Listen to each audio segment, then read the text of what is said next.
You know, when you meet someone and they just light up a room? It's like they have this magnetic quality that pulls you in, makes you feel seen, and you can't quite put your finger on it. Well, that quality is charisma. And today, we're going to crack the code on what it is and, more importantly, how you can tap into your own. I mean, think about someone like Shah Rukh Khan. The guy is a global phenomenon. And it's not just because he's a great actor. He has this incredible presence, this energy that captivates millions. He once said this, and wow, it just perfectly captures that undeniable self-belief that we find so magnetic. So that raises the big question, right? Is this kind of charisma just some rare talent that you're either born with or you're not? Or is it something else? A kind of hidden energy that actually lives inside every single one of us, just waiting to be switched on? Well, it turns out it's totally the second one. Charisma isn't really one single skill. Think of it more like an internal magnetism, a powerful energy that is completely 100% unique to you. See, it's not about trying to be someone else. It's about revealing the most powerful version of yourself.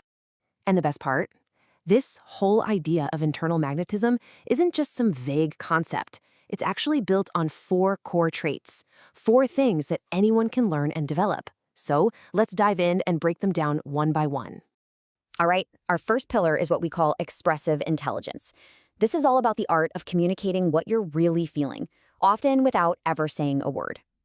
It all comes down to this really cool psychological idea called emotional contagion. Basically, as humans, we are hardwired to feel other people's emotions, their tone, their facial expressions, way more powerfully than the actual words they're saying. You know when you watch a movie and start crying? It's not just the script, is it? No, it's the actor's face, the music, it's the whole feeling they create. And get this, one classic study found that the words we use only account for a tiny 7% of our communication's impact. 7%. A whopping 55% is our body language, and 38% is our tone of voice. So your physical presence is literally shouting louder than your words. So how do you get better at this? Try a simple trick that actors have used for ages, the mirror exercise. Seriously, go stand in front of a mirror and, without making a sound, try to show an emotion. Show pure joy. Now show surprise. Now deep, intense focus. The more you do this, the more your face learns how to actually communicate, not just sit there. But here's the thing. Charisma is not a performance. It's not just about what you're putting out there. It's also about how you connect with others. And that brings us right to trait number 2, relational intelligence, or what I like to call the art of deep listening.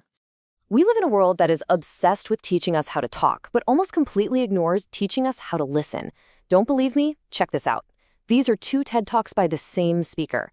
The one on how to speak, it has almost 50 million views. The one on how to listen, not even 5 million. We're all so focused on being heard that we forget the magic of connection happens when we truly hear someone else. Okay, so how can we flip that script and become amazing listeners? Here's a super simple method to remember. INSEA.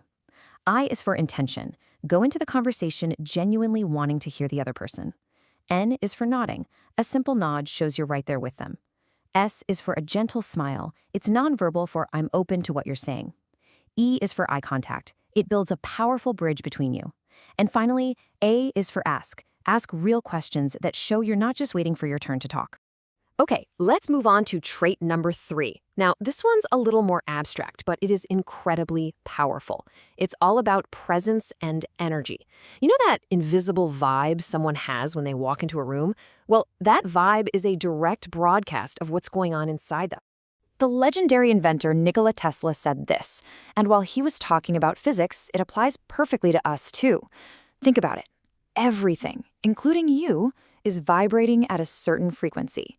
The energy you feel on the inside is the energy you radiate to everyone around you. And this isn't just some new age idea. There's real science here. The HeartMath Institute discovered that our heart actually generates a powerful electromagnetic field, sometimes called a biofield. And this field is about 100 times stronger than the one generated by our brain. It literally broadcasts our emotional state into the space around us. So this energy field of yours changes depending on how you feel. When you're feeling things like joy, gratitude, or hope, your field has this smooth, coherent frequency. But when you're feeling anger, jealousy, or stress, that field becomes chaotic and jarring. That's why you can literally feel a person's bad mood, even if they haven't said a single word. So, what do you do with this information? Well, the key to managing your energy isn't to just force yourself to be positive or to ignore bad feelings. That actually creates more stress. The real secret to inner peace is to simply accept whatever you're feeling without judgment. Acknowledge it, let it be there, but don't let it take over. Just be present with yourself. And that leads us perfectly into our fourth and final trait, the one that really ties all of this together. And that is authenticity. It's the simple yet incredibly powerful magnetism of just being unapologetically real. The sociologist Irving Goffman had this great idea that we all kind of live with three different personas.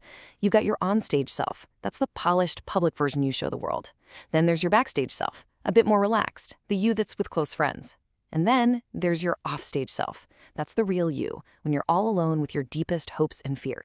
True authenticity and the deepest kind of charisma is born when you start to close the gap between that polished on-stage you and your true off-stage self. It's about having the courage to let the person you are in private be the person you are in public. And the path to get there really boils down to two key steps. First, self-awareness. Like Aristotle said, knowing yourself is the beginning of all wisdom. You have to know what you stand for, what your values are. And second, self-acceptance. You have to own your entire story, the good, the bad, all of it. The moment you truly accept yourself is the moment you stop needing everyone else's approval. So we've talked about expressing yourself without words, listening with your full attention, managing your inner energy, and being your true self. Now, let's put all these pieces together. Here it is, all in one place. Expressive intelligence is about communicating with your whole body. Relational intelligence means listening with a genuine intention to understand. Presence and energy comes from cultivating that inner peace. And authenticity, well, that's just about being unapologetically, wonderfully you. And if you take away only one thing today, let it be this. Charisma is not a mask you put on. It's not about faking it till you make it. It's an inside job, through and through. What shines on the outside is always, always a reflection of the work you've done to polish what's on the inside. Look, this isn't about becoming a master of all four of these things by tomorrow. It's about just starting, finding the one pillar that really speaks to you right now. So I'll leave you with this question to think about. Which one of these charismatic traits are you going to start unlocking first?